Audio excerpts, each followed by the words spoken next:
இருப்பதை அப்படியே வைத்துக்கொண்டு ஓட்டுபவர் சாதாரண முதலமைச்சராக இருப்பார். ஆனால் புதியவற்றை உருவாக்குபவரே சாதனை முதலமைச்சராக வளர்வார். அத்தகைய சாதனை முதலமைச்சராக உயர்ந்து நிற்கிறார் தமிழ்நாடு முதலமைச்சர் மு.க.ஸ்டாலின் என்று முரசொலி தலையங்கம் கூறியுள்ளது.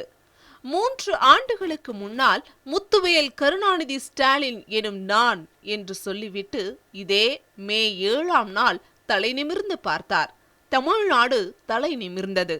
வாக்களிக்க மறந்தவர்கள் இவருக்கு வாக்களிக்காமல் போனோமே என்று வருந்தும் அளவிற்கு நல்லாட்சியே தருவேன் என்று சொன்னார் தலைவர் கலைஞர் மகன். இன்று தமிழ் மக்களின் மனங்களில் உயிர் மகனாக உயர்ந்து நிற்கிறார். தனது ஆட்சிக்கு திராவிட மாடல் ஆட்சி என்று அடையாளம் சொன்னார். ஒடுக்கப்பட்ட மக்களின் அடையாள சொல்லாக தந்தை பெரியார் அறிவித்த சொல் திராவிடம் என்பது. திராவிடம் தமிழம் என்பதை ஒரு பொருள் தரும் இருதனி சொல் என்றே பெரியாரும் சொன்னார். பெரும் புலவர்களும் சொன்னார்கள். புல்லுருவிகள் புலம்பிக் கிடந்தார்கள். அத்தகைய திராவிட கருத்தியலை தனது ஆட்சியின் இலக்கணமாக சொன்னார் முதலமைச்சர் மு.க.ஸ்டாலின் என்று முரசொலி கூறியுள்ளது. எல்லாருக்கும் எல்லாம் என்பதே இதன் உள்ளடக்கம் என அறிவித்தார்கள். 3 ஆண்டு கால ஆட்சியானது எல்லாருக்கும் எல்லாம் வழங்கும் ஆட்சியாக அமைந்துள்ளது.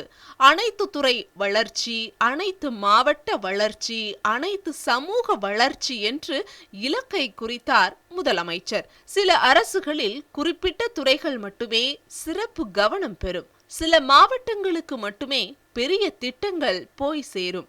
அப்படி இல்லாமல் அனைத்து துறையும் அனைத்து மாவட்டங்களும் ஒரே சீரான வளர்ச்சியை அடையும் வகையில் தனது ஆட்சியை கொண்டு செலுத்தியதுதான் முதலமைச்சர் மு.க.ஸ்டாலினின் சிறப்பாகும்.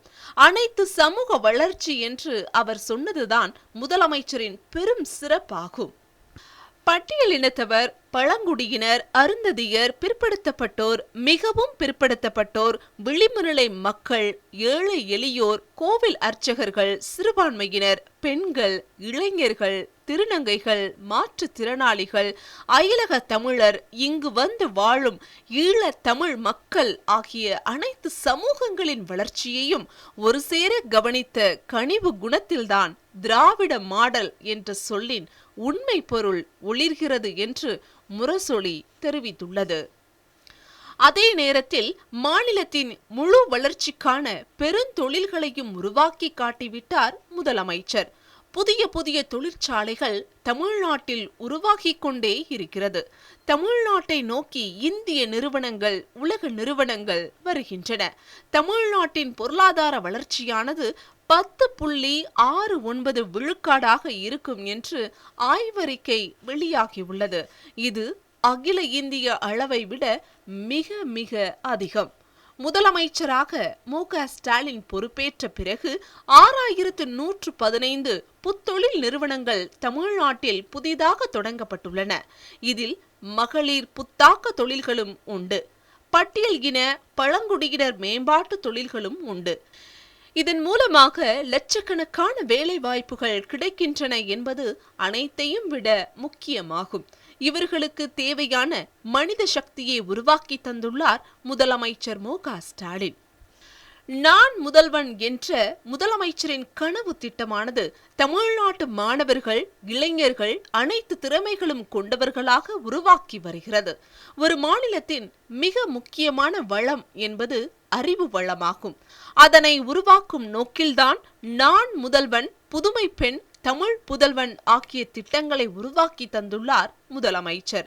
இது 5 ஆண்டு திட்டம் அல்ல, தலைமுறையாக உதவ போகும் வாழ்நாள் திட்டமாகும்.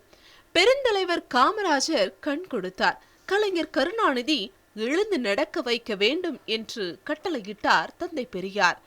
நடக்க, ஓட மட்டுமல்ல, உயரத்தை அடைந்து சாதனைகள் செய்து பரிசுகளை அள்ளவும் வைத்துக் கொண்டிருக்கிறார் முதலமைச்சர் மு.க.ஸ்டாலின். பெண்கள் முகத்தில் தெரியும் பூரிப்பிற்கு அளவே இல்லை. முதலமைச்சர் மு.க.ஸ்டாலின் மாதந்தோறும் கொடுத்த 1000 ரூபாயில் படித்து முன்னேறினேன் என்று ஒரு பெண் 50 ஆண்டுகள் கழித்து சொல்லும் போதுதான் முதலமைச்சரின் முழு நன்மை வெளிப்படும். சமூகத்தின் சரிபாதியான பெண்களுக்கு மாதந்தோறும் உரிமை தொகையாக வழங்கும் 1000 ரூபாயும் கட்டணம் இல்லா விடியல் பயணமும் சமூக பொருளாதார குடும்ப மனித வளர்ச்சிக்கு உரமாக அமைந்துள்ளது. எங்க அண்ணன் தரும் தாய் வீட்டு சீர் என்று மகளிர் மனம் நெகிழ்ந்து வருகிறார்கள். 3 ஆண்டுகள் தான் முடிந்துள்ளது. ஆனால் 30 ஆண்டு சாதனைகள் முகிழ்ந்துள்ளது. 4வது ஆண்டு தொடங்க உள்ளது. நானிலம் சிறக்க உள்ளது. பல்லாண்டு வாழ்க என திராவிட நாயகன் மு.க. ஸ்டாலினை வாழ்த்துவோம். கோன் வாழ்க, கொற்றம் வாழ்க என்று முரசொலி தலையங்கம் தீட்டியுள்ளது.